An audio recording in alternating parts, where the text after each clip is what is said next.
FGI, Fréquence Guitare Issoudun, la radio du Festival de la Guitare d'Issoudun sur 99.4. Sur FGI, salut les trios, salut le trio, c'est déjà pas mal. C'est dur ce soir, hein, à 19h20. C'est ceux qui étaient sur scène, dont on a suivi le concert tout à l'heure en direct. Jean-Baptiste Hardy, bonjour. Bonjour Daniel. Benjamin Asnard, bassiste, bonjour. Ou bonsoir, oui, décidément. Bonsoir. Et Rory Quinn, le batteur. Oui. Tous les trois qui ont assuré comme des malades. Parce que là, vous aimez une musique qui nécessite quand même une technique quand même assez, sans faille, non?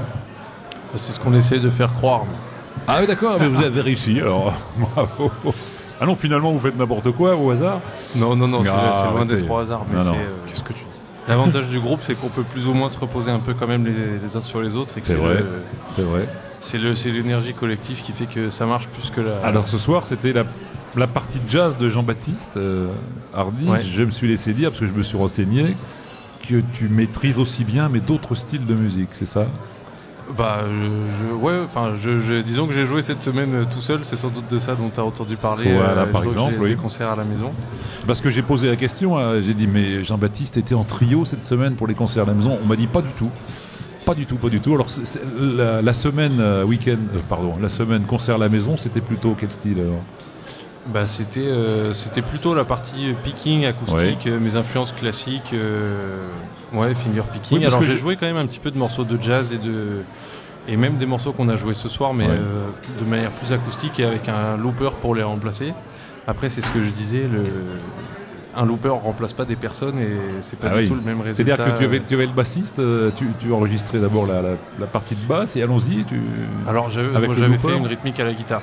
Donc c'est pour ça que c'était quand même très arrangé, mais après c'était des reprises comme j'ai déjà pu en jouer ici, je joue un peu des medley des Beatles ou des arrangements que... Ah, c'était pour me faire plaisir. J'étais bien tombé. Oui, parfaitement. Mais non, un petit peu de tout. Mais après, c'est... Parce que j'ai lu la bio, ça démarre, je sais plus, picking plutôt, hein. Ouais. Et ensuite le classique aussi. Mais franchement, classique, comment on arrive à exceller dans tous les styles En fait, en touchant, c'est pas très compliqué de toucher un petit peu à tout, mais d'être excellent dans rien. Parce que là, c'est un petit peu... j'essaie de toucher à tout et de pas m'enfermer dans un style. Et puis c'est vrai que c'est dommage de mettre de côté tout un pan... Je sais que la période où je me suis mis au jazz, où j'ai fait que du trio justement pendant un petit moment, ça m'a manqué de plus faire de classique ou de picking ou de guitare acoustique seule. Donc j'ai voulu essayer de concilier les deux. Et c'est vraiment chouette cette année que Issoudun m'ait permis de faire les deux. De faire les justement. Deux. C'est un vrai marathon, non? Pendant une semaine, ça doit, surtout à des heures. Enfin, je veux dire, ça se termine tard, il paraît. Hein. Il paraît que les concerts se terminent relativement tard, mais après on a toute la journée. Hein. C'est pas pire que de faire du 9h-18h tous les jours. Alors c'est même plutôt plus tranquille. Donc les privilégiés. Alors d'accord. Ouais. Benjamin, le bassiste, même parcours, très très éclectique ou alors plus spécialisé lui? Oui, pareil, un parcours. Oui, mais pas les mêmes genres. J'ai pas commencé par les mêmes genres. J'ai plutôt commencé directement par, on va dire, le funk, la soul et tout ça. Ensuite, je suis passé au jazz, mais pas par le classique ni le picking au début. Oui, j'imagine, à la base, ça aurait pu. Non, tu es guitariste aussi? Non, bassiste, tout de suite bassiste. Un vrai bassiste. 4 cordes. Oui, exactement. Non, parce que souvent on parle de techniciens, ils ont les 5 cordes. On peut être technicien sur une 4 aussi. J'ai vu ça. C'était quoi votre... ou plutôt, on se tutoyait, oui. C'était quoi ton univers plutôt jeune alors? Je suis vraiment rentré dans le jazz quand même directement, mais dans le jazz funk, c'est-à-dire Miles Davis dans toute sa période funk, jazz rock et tout ça. C'est vraiment ce jazz-là qui m'intéressait. Puis après, je suis retourné, on va dire, je suis allé au jazz plus traditionnel. Parce que c'est un terme que j'aime pas beaucoup, mais on remplit bien quand on est un bassiste comme toi. C'est du boulot quand même, hein, Jean-Baptiste. Derrière, il est là, quoi. C'est un vrai mélodiste. Je me sens plutôt en sécurité avec eux derrière, ouais. Ah oui, ça j'imagine. Mais c'est pas que du remplissage pour remplir, c'est ça qui est. Parce que le mot me déplaisait, mais oui, c'est vrai. Mais on assure comme une bête là derrière. Hein. C'est un challenge vraiment d'accompagner sans autre harmonie que la basse derrière quand il fait les thèmes ou les solos, tout ça. C'est vraiment spécial comme accompagnement et ça demande à se positionner autrement que s'il y avait un pianiste ou un guitariste. Vous vous êtes rencontrés de quelle façon, justement? J'ai rencontré son frère en premier. Alors tout à l'heure j'avais le père avec Kainos. Ça s'est fait sur Paris, des amis en commun. Je connais un bassiste qui fait du jazz, je connais un guitariste qui fait du jazz. C'est classique, finalement c'est assez traditionnel comme rencontre. Ça aurait pu ne pas coller, mais finalement. Ben oui, quand ça colle, ça colle. Et vous jouez depuis combien de temps ensemble? Ça va faire 2 ans, je crois que notre première répète c'était tout début 2018. Et donc, alors j'ai un doute, première apparition au Festival d'Issoudun à Troyes. Oui. Oui, c'est ça. Hein. Oui. Ouais. Jean-Baptiste, lui, est déjà venu, bien sûr. Même ici, d'ailleurs. Tout à fait. Ouais. J'essaie de squatter chaque année. C'est bien, tu restes là. Et puis, le batteur que je connais moins, Rory Quinn, c'est bien ça? Batteur, oui. Alors lui aussi est venu s'y adapter au rythme des deux autres. Comment ça s'est passé pour toi? Il sait plus. Ça l'a pas marqué beaucoup, vous voyez. Non, mais on joue depuis un petit peu plus longtemps ensemble avec Rory parce que quand je suis rentré d'Istanbul fin 2015, il a été le premier batteur avec qui j'ai joué. Enfin d'ailleurs maintenant c'est le batteur avec qui je joue. Je n'aime pas du tout dire mon batteur, mais c'est le batteur de prédilection pour ma musique. Et au début c'est vrai qu'on avait un trio avec un contrebassiste. Mais quand la musique a pris ce virage-là, un petit peu plus blues et rock, il fallait vraiment un bassiste électrique et Ben est arrivé à point nommé pour compléter ce trio. Et Rory, lui, ses influences, c'est plutôt quoi? Il y en a pas mal. Donc, en fait, c'est compliqué. Celles qui font le plus chavirer le cœur, les premières quand même. Allez, on est tous pareils. La musique de l'adolescence, c'est celle qui nous parle le plus, non? Moi, j'ai commencé avec du rock au lycée. J'ai eu du punk, metal, des choses comme ça. Oui. Et après, à l'université, j'ai commencé à faire pas mal de jazz. Et maintenant, j'ai fait un mélange des deux avec JB. Alors l'université, c'était où l'université? J'ai fait j'étais au Texas. Oui, je cherchais le Texas. L'accent me disait...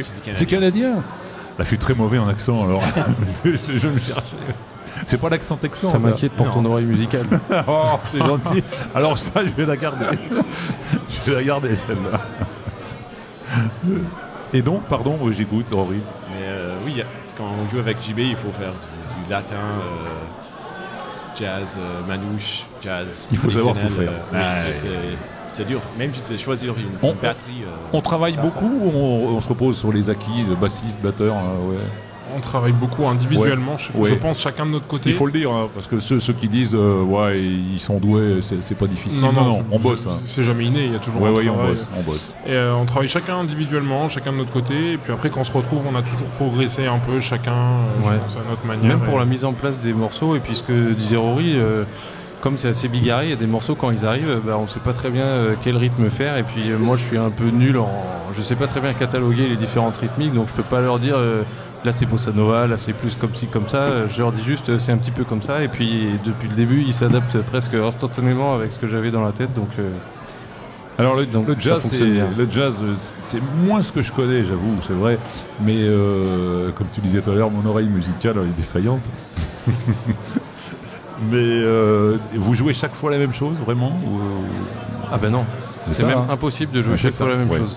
Quand on a fait nos clips, on nous a dit mais ce serait quand même bien qu'il n'y ait pas d'improvisation parce que c'est beaucoup plus simple pour la prise de vidéo on ne pouvait pas le faire. Oui. C'est juste et même si on arrivait à le faire, ça serait presque nul en fait parce qu'il n'y aurait pas du tout ce qui fait la force de cette musique, c'est vraiment l'énergie instantanée en fait. Est-ce que les morceaux allongent ou raccourcissent selon la soirée? Oui. Ouais, complètement. Ici, c'est bien, je veux dire, c'est pour vous une petite salle, c'est un petit peu spécifique, là, on est au festival. Non, ici, c'est quand même des bonnes conditions. Le bar est juste à côté. On va pas se voiler la face. Oui, alors c'est vrai que c'est pas une vraie salle de concert. Et oui. Et d'ailleurs, moi, j'appréhendais un petit peu ça, parce que pour être déjà venu, je sais que, comme tu dis, c'est la salle où il y a le bar, où ça tchatche un peu. Mais là, je crois qu'on avait vraiment une belle salle qui écoutait bien. Et en tout cas, moi, j'ai pas été dérangé par les bruits et par les mouvements dans la salle pendant qu'on jouait. Il y a pas mal de disques de jazz où on doit entendre un peu la salle, je sais pas, des disques live, ou même le bar, il doit en exister, hein, non? Oui, on entend la salle, on entend même le pianiste gémir pendant qu'il joue. Non, mais ça c'est formidable. Oui, ça j'imagine. Pas gémir, faut dire chanter. Gémir, non, mais... c'est pour le blues, et on gémit. Non, mais même qu'ils s'arrêtent quand ils jouent, on entend des petits cris d'air. C'est bien. Des gémissements d'air. Bah oui. C'est bien. C'est tout à fait. Ouais. C'est bien. Bon, les prochains, beaucoup de concerts dans l'année ou pas? Ça va et ça vient. Je dirais que, je sais pas, on doit avoir une trentaine de concerts dans l'année. Ah oui, c'est peut-être bien. avec. Ah oui. Et chacun de vous, vous avez une vie hors le Non, trio. pas du tout. Le trio. C'est 24 heures sur 24 ensemble, 16 heures de répétition, le reste on dort et on mange et c'est tout. Et on vit chez lui. Non, vous avez d'autres orchestres, non? Oui.